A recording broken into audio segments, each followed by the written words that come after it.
arkadaşlar, Örgümü Dediniz kanalıma hepiniz hoş geldiniz. Bu videomda sizlere görmüş olduğunuz tığ işi olarak yapmış olduğum bu güzel çalışmanın nasıl yapıldığını anlatmak ve paylaşmak olacak. Umarım sever ve beğenirsiniz arkadaşlarım. Arkası bu şekilde. Arka kısmını kullanmıyorum arkadaşlar. Burası zemine gelecek. Buradan daha güzel, daha net anlaşılsın diye bu şekilde çalışmalar yapıyorum. Halı kaydırmazımız kalın bir halı kaydırmaz, metre ile satılıyor. Her yerde bulabileceğiniz bir halı kaydırmaz arkadaşlarım bu. İpim de şöyle evde kalan Alize'nin şal ipi olarak satılan iplerden. Tığım ise 2,5 milim olacak arkadaşlar.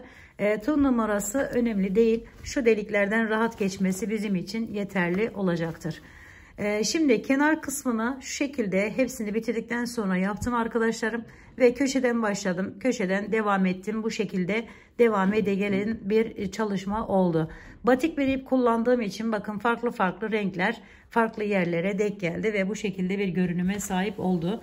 Benim hoşuma gitti. Umarım sizler de sever ve beğenirsiniz arkadaşlar. Şimdi hemen başlamak istiyorum. Şöyle kenardan biraz yapıp sizlere göstermek istiyorum. Öncelikle kenarını nasıl yaptığımı şu şekilde aldım arkadaşlarım. Şöyle ilk yerden giriş yaptık ve ters sık iğne dediğimiz şekilde çeviriyorum kenar kısmını. Bu şekilde hepsinden birer tane alarak kenarda açıklık kalmasın diye. Şimdi bunu dediğim gibi hepsini bitirdikten sonra da yapabilirsiniz. Böyle başlarken de başlamadan önce de yapabilirsiniz arkadaşlar.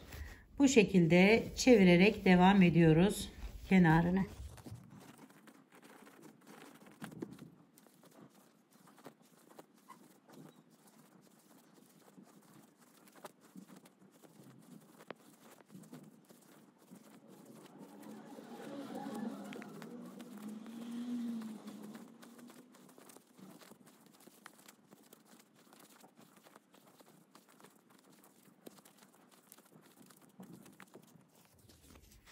Kenar geldik arkadaşlar diğer tarafa geldiğimizde şu şekilde birleştirdim.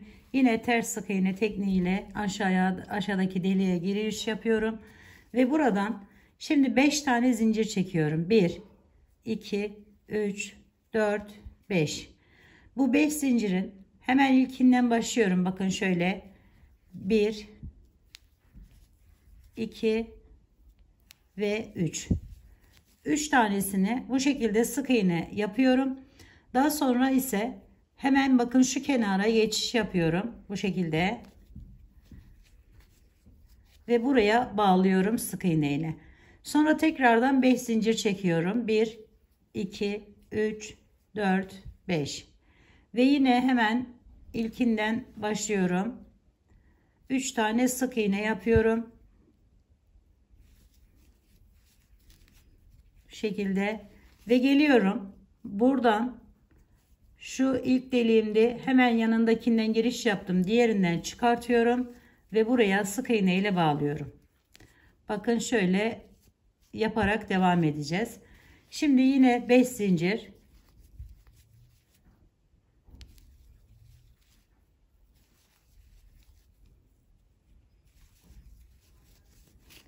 buraya geldiğimizde arkadaşlarım yine hemen bir yanından ve şuradan giriş yaptım. Bu şekilde alıyorum ve buraya bağlıyorum bunu. Sonra tekrardan yine 5 zincir.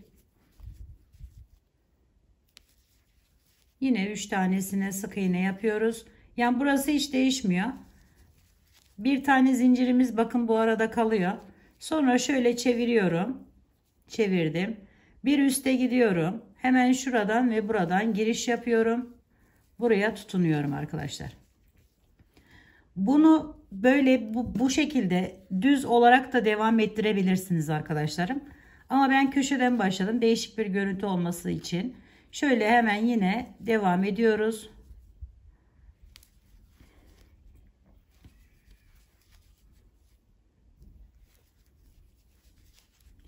Şimdi bakın.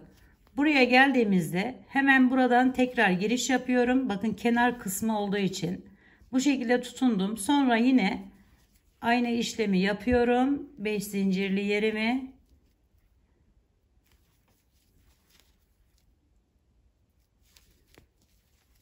Ve bir üstteki sıraya geçiyorum. Yani buraya arkadaşlar. İçerisinden çıkarttım ve sık iğnemi yapıyorum. Bakın böyle köşeden halı kaydırmaz da gözükmüyor. Bunlar birleştiği zaman böyle devam ediyor. Şimdi tekrar 5 zincir.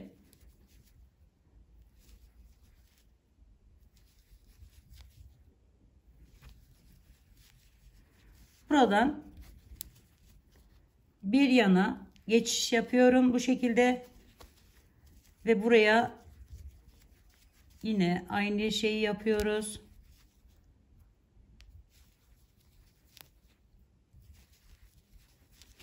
Buradan arkadaşlarım aşağıya geçiyorum buraya. Buradan hemen bakın şuradan değil, şuradan ve bundan alıyorum, giriş yapıyorum ve buraya bağlıyorum.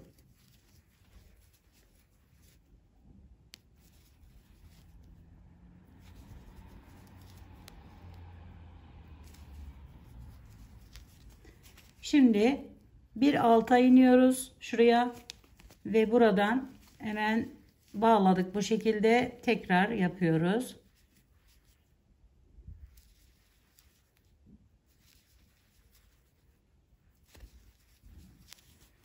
Şimdi ise yanına hemen şu şekilde geçiş yaptım, buraya bağladım, tekrar geri döneceğiz şimdi.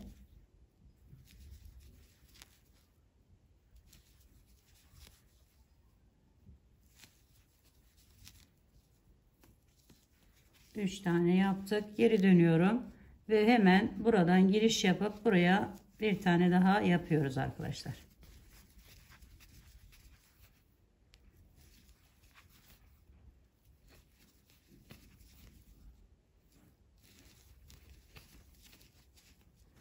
Şimdi bir üste çıkıyorum.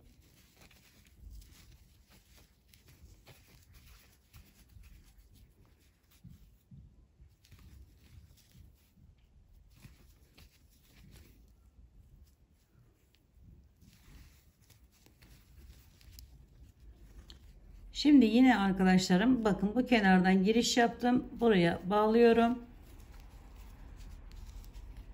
Tekrar 1 2 3 4 5 buradan aşağıya doğru dönüş yapacağız. Şimdi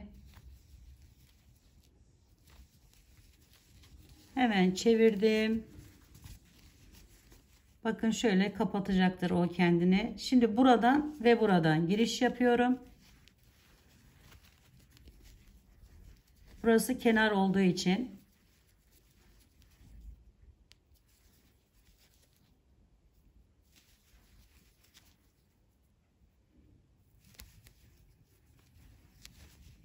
şimdi bir aşağıya iniyorum.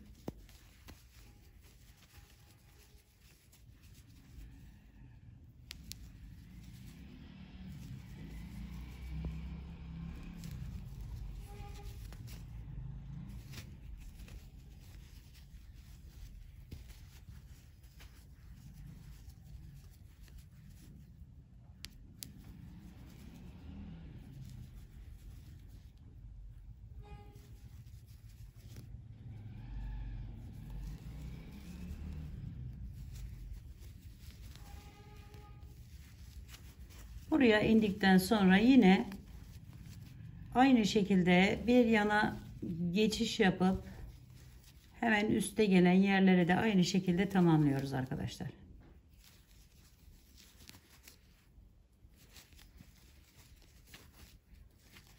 Evet, bakın böyle güzel bir görüntü ortaya çıkıyor. Pütürlü pütürlü duruyor arkadaşlarım. Burada bakın bu renk gelmiş, buraya bu renk geldi. Bu şekilde tamamlıyoruz paspasınızın yapımını ya da başka ne olarak yapacaksanız, yolluklar, halılar, kilimler, yani böyle nerede kullanacaksanız seccadeler, değişik şeyler yapabilirsiniz. Dilediğiniz her türlü ipi de kullanabilirsiniz arkadaşlar. Yapacak olanlara şimdiden kolaylıklar diliyorum. Bir dahaki videomda görüşmek üzere. Hoşça kalın, sağlıkla kalın, Allah'a emanet olun arkadaşlarım.